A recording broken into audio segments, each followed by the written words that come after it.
It's immaturity that causes marriage to die. It's not incompatibility, it's inflexibility.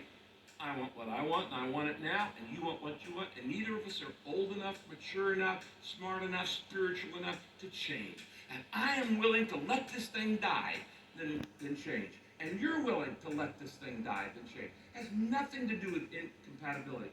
If incompatibility was actually a concept, then Exhibit A are Rick and Kay Warren.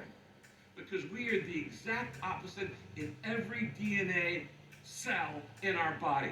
It's obla di, obla da. You say hi, I say low. You say why, I say I don't know. It's just we are on the opposite extremes in every area. We have different backgrounds. We have different, look at life differently, different temperaments. We are so opposite of each other.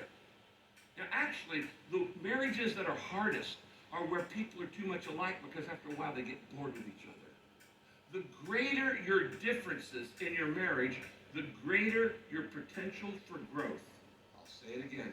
The greater your differences in marriage, the greater your potential for growth.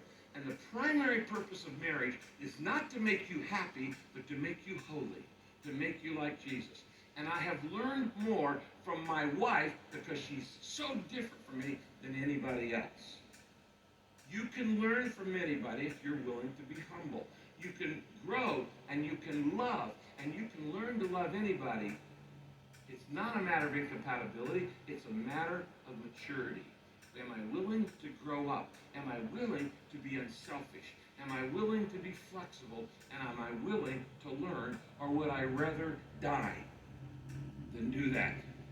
I want you to write this sentence down, okay? Write this down. It's always more rewarding. Write this down. It's always more rewarding to resolve a conflict than to dissolve a relationship.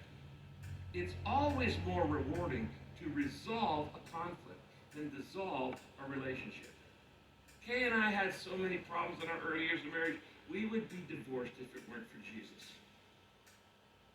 And what would have happened if we had given in to those desires to divorce in our early years?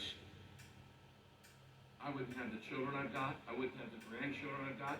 There would be no Saddleback Church, and many of you would still not be headed for heaven. I think of the blessings in the world that would have been missed if I had listened to my fears, or Kay had listened to her fears. It's always more rewarding to resolve the conflict